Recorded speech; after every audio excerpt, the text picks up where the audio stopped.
Hey, it's Terrie Carr, and thanks for checking out my web series. I bring in the artists and we chat. New artists, classics, and everyone in between. In this episode, I connect with a legend, Rudy Sarzo, who you know from Quiet Riot, Whitesnake, and of course, the original Blizzard of Oz band. We talk about Rudy taking part in the Black Sabbath Back to the Beginning reunion extravaganza, Whitesnake Mania, and gratitude. Let's go. So I'm with one of my favorite people ever, and that is the icon, the legend, the dog-loving, bass-playing god, Rudy Sarzo. Hi, Rude.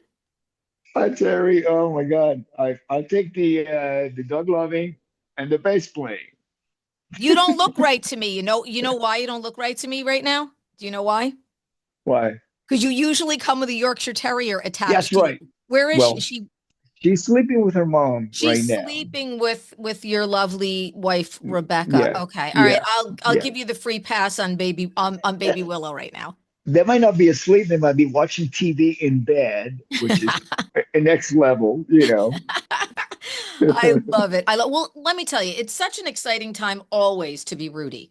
Rudy never stops working, whether it's touring with Quiet Riot or you're at conventions and you're here, you're there, you're everywhere. You are going to be part of the Black Sabbath Back to the Beginning celebration. This is crazy massive. When I first heard it get announced, and then I just saw people playing, it's more like a who's not going to be there because everybody is going to be at this celebration for Ozzy Osbourne. Just incredible. So let's talk a little bit about how you got involved. There's a charity aspect to this. And I think it's so beautiful in life where you can come full circle and celebrate so much of life's greatness. And I think that this event is going to be one of those moments. I always find it interesting because I love to hear other people's perceptions about things that we're both, you know, it happens to be on our, you know, radar, basically. And my perception of being involved in this event, the Back to the Beginning Black Sabbath and Ozzy Osbourne show at Villa Park, it might be a little bit different than the people who look at it as a huge event. Yes, it is a huge event. It is that, but that's more for people who are not going to be backstage, meaning inside one of the performers.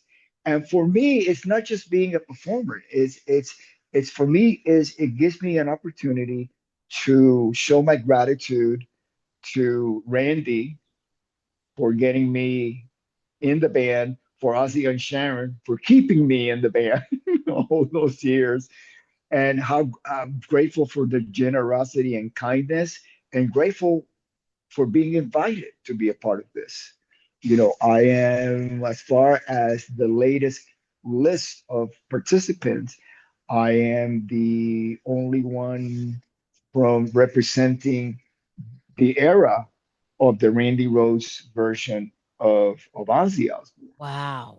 Yeah, and because the only other one would be J.P. Lee, which is now he represents his own version of him being in the band after Randy's passing. So what an honor! I mean, let's say you heard about the event. How did you feel about it when you I heard didn't it? think it was real. I actually, as a fan, kept saying, this is fake. This has got to be clickbait. This has got to be fake news. Like, this could not possibly happen.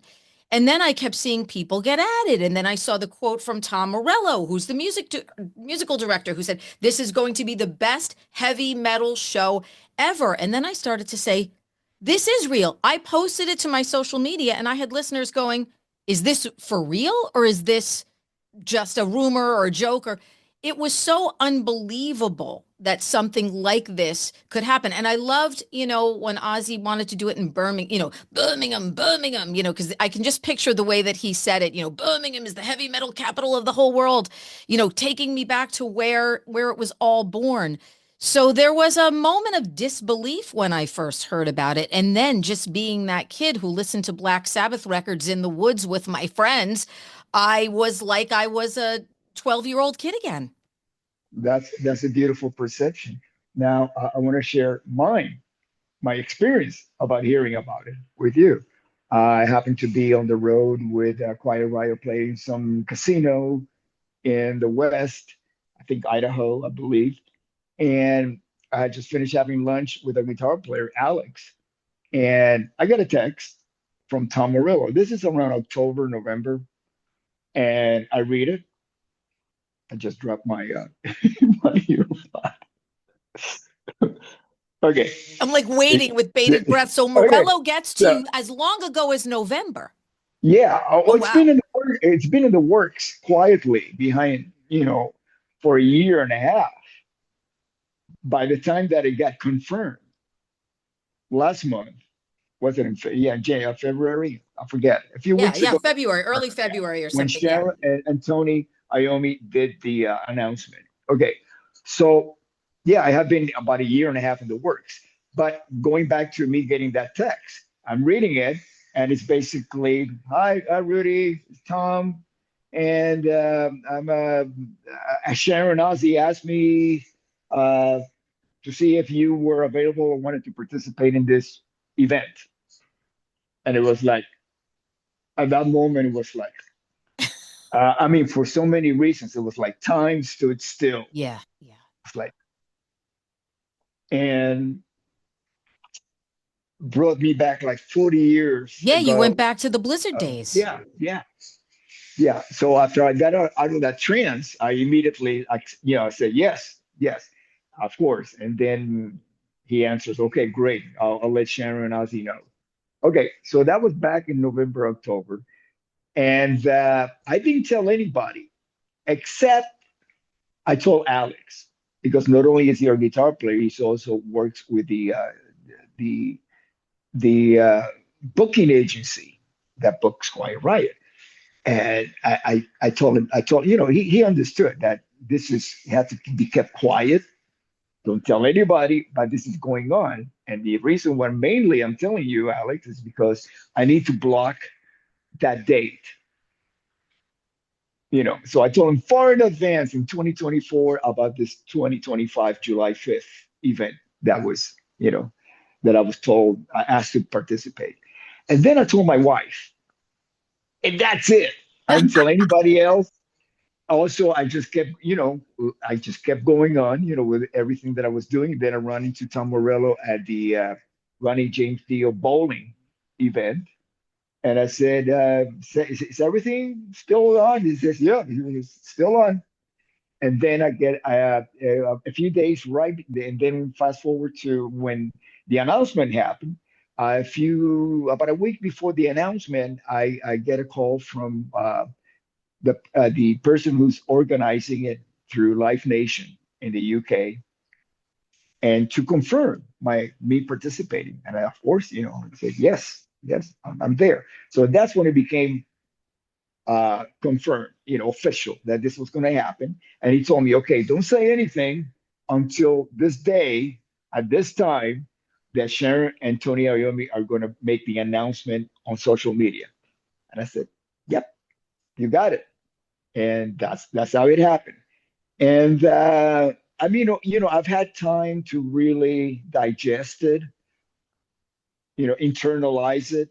Uh, the the honor that it is to be a part of this, and the true meaning of the event, for me is I'm doing it out of to be able to show my gratitude, but in reality it's also a celebration of the tribes. It's the union of all the heavy metal tribes gathering to pay homage to Black Sabbath and Ozzy Osbourne, because a lot of those bands actually opened up for Ozzy when they were just an opening band.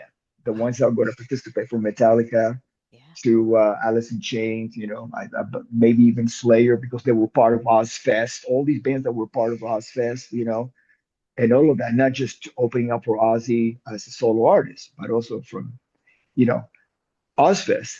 And in addition to that, this is, they are the architects of the music that we play, of our genre of music, heavy metal. And I got to play not only Ozzy music with Ozzy, I also got to play Black Sabbath music with Ozzy when I recorded Speak of the Devil. Yes, So yes. I am very versed, very educated in all things Geezer Butler. Geezer 101. Geezer 101. I went to Geezer U. I love that. Geezer for Dummies. Oh, I love that. And Yeah. and this whole generation of all of these great new bands that want to be a Uh, part of it, whether it's Lizzie Hale or Wolfgang Van yeah, Halen or Sleep yeah. Token, like all of these artists that just, are this next generation of getting these kids involved in heavy metal that are so stoked and look at this as a once in a lifetime because it is opportunity. It's so beautiful to be able to see that giving back. So, when you think about that day, there's going to be a point where you and Oz lock eyes, Mhm. when you see each other that day. That moment is going to be like with hair on the arm standing up, I think. Well, I mean, there's going to be an element of that due to the fact that of the nature of the event, you know. Uh, but I've run into them frequently, around when they were actually living in LA a lot, when they were based out of here. I think they're more based in the UK at the moment. Yeah, yeah, yeah. But I mean, that So day when you think of I think all of that history yes, is going to, because you're going to be in that concert surrounding, and yes, you're going to smell the sound check. There's something about being there, and I think that you're going to get that like rush of that feeling of those days, of those Blizzard of Oz days. yes, absolutely. That's what I meant in the first section of what I was Yeah, just yeah. explaining. The the nature of what the event is all about. That's going to be really emotional for everybody. Yeah. Yeah. And there's some beautiful charity aspects to this, which I love. And I jotted them down. I want to make sure that I get these charities Mhm. correct, because the proceeds are going to go to Cure Parkinson's, Birmingham Children's Hospital, the Acorns Mhm. Children's Hospice. There's some fantastic charities involved with this. And I think that that is an absolutely amazing and brilliant idea to be able to give back. This is such a give back, you know, kind of feeling for the day, and it just makes it all that much more rich, I think. Absolutely, so much more rewarding. Oh yeah, it's just I think it's going to be a perfect day. Oh God, Yeah, I'm just excited. yeah, Just thinking about it. You and me have spoken. We did a whole segment on Randy, and we did a segment about your book. yeah. It's going to be 20 years ago this year, I believe. Yeah. Oh my God. Mhm. Gee, yeah, 20, almost 20 years. Oh my God, that's crazy. Mhm. Um, but I don't think we ever really had that giant white snake conversation. And Mm. I think with the The passing, giant because white well, snake. because there's always so much to talk about. So I found a photo. I'm literally in my little books of photos, and I find this photo. And that's why I said we got to talk about Whitesnake, I gotta of see that. me and you at the Philadelphia Spectrum. Look at that. Can you see that? Look at you. Look at you. Look at Oh, us. so Look at us. cute. I Yeah, had the look hair, at the same bangs. So I find this photo and I'm like, oh my God, that was at a Whitesnake show at the Philadelphia Spectrum. It was my first FM radio job. So I was back there. I think I might have had they sent us back with recorders on those days. Half the time I forgot to even put the damn thing on. And then I get back and my boss would be like, did you get the interview? And I'd be like, oh, I didn't get the interview. But I found this great photo and I was like, oh my God, I gotta toss that out to Rudy. Um, and with the passing of John Sykes, you guys crossed paths, but you weren't, he was the big crafter of the 87, Whitesnake kind of sound, that whole slick, wild, sexy guitar kind of thing. Mhm. And we've lost so many amazing talents in the past. It seems like 10 years just, the hits just keep on coming. What were your thoughts when we lost him? Well, What a monster player he is. yeah, I got to spend the most time with Sykes during the Condition Critical tour in 1984 because Whitesnake was the opening band for Oh, Quiet Riot. wow. Yeah, Wow. that's basically how I segue from Quiet Riot into Whitesnake because of my relationship with the band and David. Because by the time that I joined the band with Tommy, David was the only remaining member of the group from the Right. 80 from that '84 tour that I did with him. Right, right, right. Yeah, and actually, Tommy and I we were asked to join the band in a '85. Yes, right Wow. after I finished my commitments with Quiet Riot for the Condition Critical tour. And as a matter of fact, on the last day or evening of of the the Quiet Riot Whitesnake tour that we did, because we carried on with other acts, and then Whitesnake went on to play somewhere else, their own tour or something.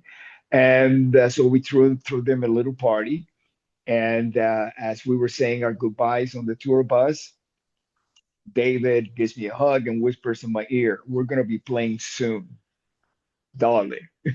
Darling, with his fabulous Darling. cologne, he always smells so great. Oh my gosh. Well, and I go, wow, how does he know that I've given the band Quiet Riot notice?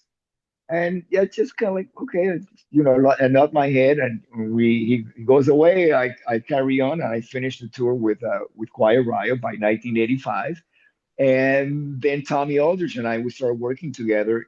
And soon after we started working together, we get a call from Whitesnake's management to come to their office because they wanted to talk to us. So we did.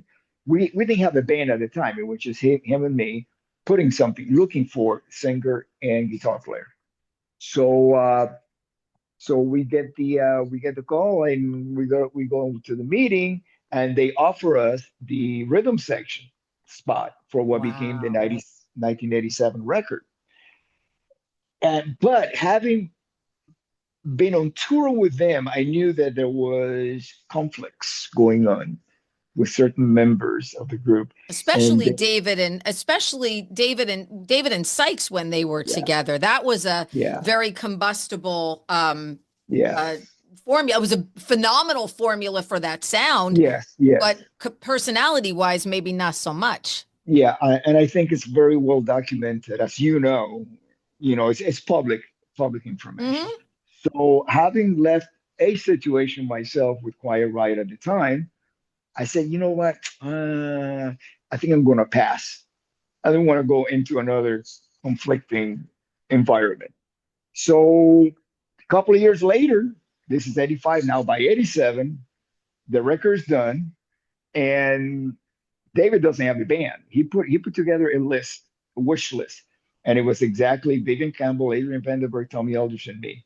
So Wow. so uh, Wow. so John Collander one by one started making phone calls. So when by the time that he called Tommy and me, they were getting ready to shoot the Still of the Night video. And he says, "How would you guys like to come down and be part of this?" And we said, Wow. "Yeah." And because we figured, look, we've been trying to put a band, our dream band. We had something pretty close with Tony McAlpine uh, for uh, what is it? Shrapnel Records. It was a independent Yeah, release. right, sure. Yeah, yeah, a Mars project. Right. And And another great talent. Holy crap. I oh mean, yeah, what think of these Tony's great. these talents. Oh my gosh. He's a genius, Yeah. musical Oh genius. He God, is. yeah. Yes, and I played with him long enough to honestly tell you he's a musical genius. I know that. As a matter of fact, when we were putting the band together, when we got the band together, he came to LA and he moved in with us. So I was with him 24/7, and we used to play this stump game. He would be behind the keyboard, and Tony would say, "Okay, just name me any song." Oh my God. I just name something obscure, and bam, you start playing Was because there. he's a classically trained Yeah. pianist. Yep. Yeah, I mean, not only classically trained, but competitive. He will enter competition, like classical competition, which is pretty tough, you know. And anyways, we figure,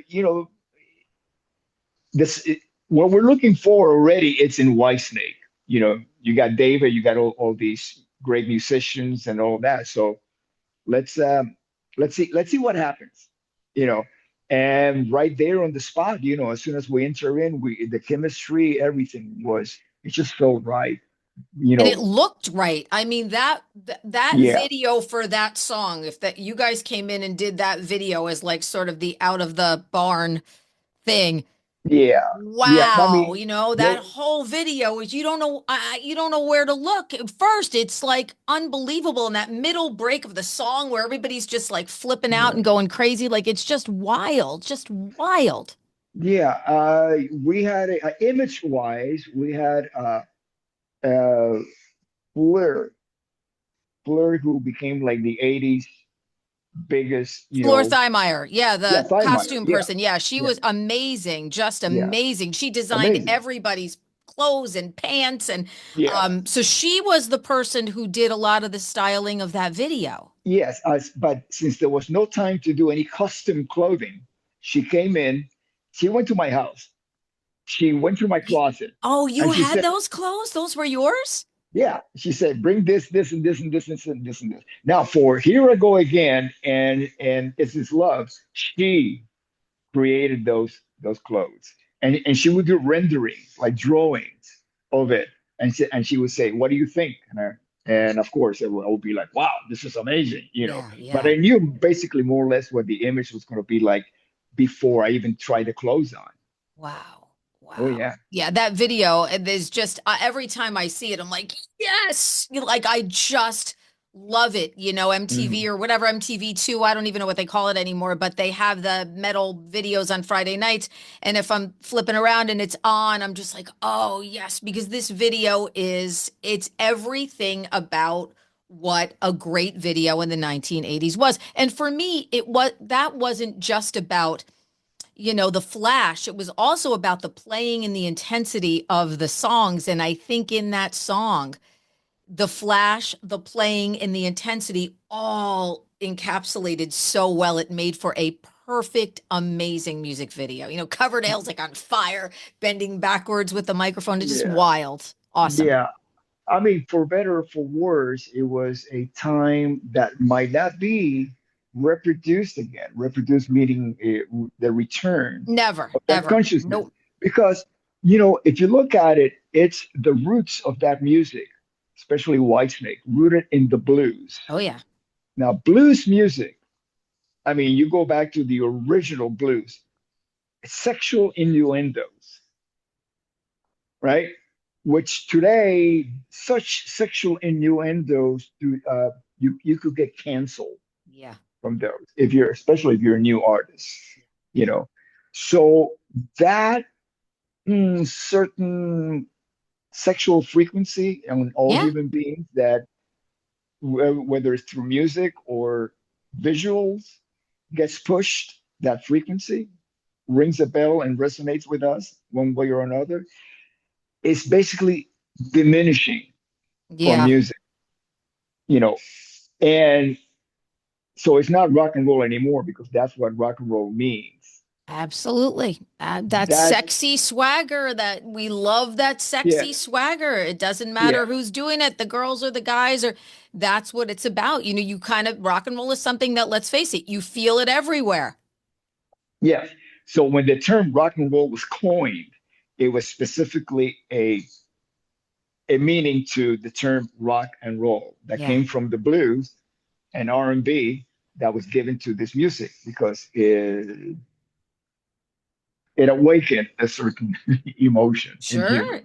Very desirable. It awakens that desire. It's a very Yeah, desirable genre of music, and that's what we yeah, love about it. And that's what yeah, everybody, yeah, has loved about it. It brings you back to those feelings. Look, music is time travel. So you hear a yeah, song that you remember falling in love with someone at when you were 16 years old, and you feel those feelings again. There's nothing like it. yeah. And not only through time, because I know people that would play the same song over and over again because they want to sustain that emotion that they're feeling at the time. So True. it's uh but how many times do you actually watch a film in your lifetime? The same film? No, because it's the story has been told and you know what it's about. But when you listen to a song, even though songs contain stories, because that's what the lyrics are about, there's something about the swagger of the music, if it's rock and roll and if it's and if it's really a rock and roll song, that it has that swagger, like the Stones still have that swagger about them. They're timeless because they're connected to it. They know it. They know crap and swagger. They know, oh, this is crap. This is swagger. So they know how to keep the crap away from us and say, Yeah. okay, they might come up with something that it doesn't have the right amount of swagger. We're going to put it away. Yeah, no, 1,000%. I'm the biggest Stones fan. Look, there's hi Mick. Yeah, I'm I the know, no, biggest man. Stones fan. I haven't missed a Stones tour since I was in the seventh grade. And that brings me back to that. There's always, I Yeah, can go to a Stones show. I don't care how old they are. There's still that element of Rolling Stones danger for me. And that's yeah. what I've always loved about the band. They were always so dangerous. And I still Mhm. feel that, going back even at my Yeah, age now. I'm not that seventh grade kid who was going to the Stone shows being like, oh my God, look at all these crazy people. I love this. These are my people. But you still feel that it still brings you back to that time. And I think I'm so happy I asked about the Whitesnake stuff too, because I got so much like fun information. And I don't think, because we always talk about so many other things. hmm That I don't think we ever really had that conversation because, we only have so much time to talk when we chat. And so much super super interesting stuff. So man, Rudy, I mean, what don't you do? I mean, you're carrying on the Quiet Riot legacy for all of the people that came before you in that band, Frankie and Kevin and Randy. You've played with everybody and Dio and Blue Oyster Cult and the Guess Who, and like you're I just said it earlier. You're the bass god. You're the guy. I'm just very blessed. You know, I look at myself as the Forrest Gump of metal. Just be You there. kind of are, but you always look at life too in such a positive way, and that's what I like about you. There are certain people that I feel I'm inherently Yeah, better for spending time yeah, with, and you're one of those people. yeah. The key to Forrest Gump is the innocence. You have to maintain a certain amount of innocence in your life in order for to let things manifest. Yeah, yeah, Yeah. I agree. I agree. Rudy, it's always awesome to spend time with you. July 5th, you're ready, man. I'm going to be waiting for you with bated breath. I'm going to be like, Are you gonna where be is there? Are you gonna be there? I would love to come. Me and my friend Val, we're going to try to get out there. So we were really thinking of coming out for this one. It's sold out. I It's sold know, out in I 15 know. minutes. We were going to try to, we're going to, we're still trying to do some maneuvering. I'm not a great flyer, but she promised me that she would hold my hand and get me many cocktails on the plane. So we were still trying to figure out a way to get out to this. So if I can, I will be there. If I cannot, I will be watching whoever is streaming this and literally being like, where is Rudy? Where is Rudy? Because I can't wait to see the emotion in your face, and I just can't wait to see your performance because I know what that music means to you as somebody who has been a crafter of it. And so I think, kind of having a little bit of that inside feeling and just what you told us Mm. today is going to make it more special for me as a fan of you. I in order to avoid any embarrassment from myself, I replay the moment in my head. So when it happens, I am not gonna break down and cry. Yeah, yeah. Right. No, absolutely. You've got to keep those emotions in check. There Yeah, is no doubt about it. It's going to be an emotional day, no doubt. but there's no guarantee. There's no guarantee. And I'm telling you, you're gonna feel Randy there. Don't you feel that you are? I do every night that I play.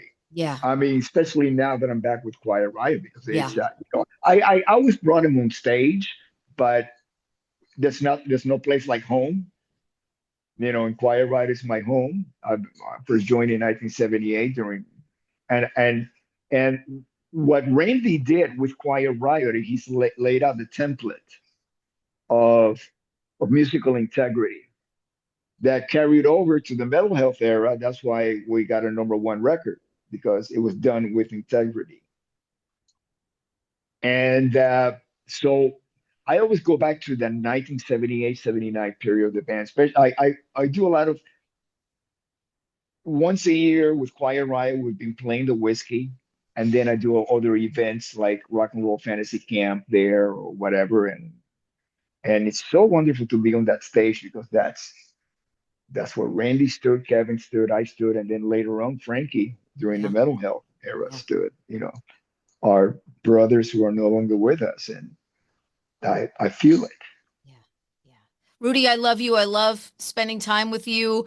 I knew I wanted to talk to you about this. I shot you an email. You're always the first guy to get back. I was like so excited that you were going to be a part of this. You certainly deserve to be there. And thank you so much for taking some time with me. God bless you, Terry. And give Rose a very big kiss from me. I will. She was a good girl. Rosie, you were good.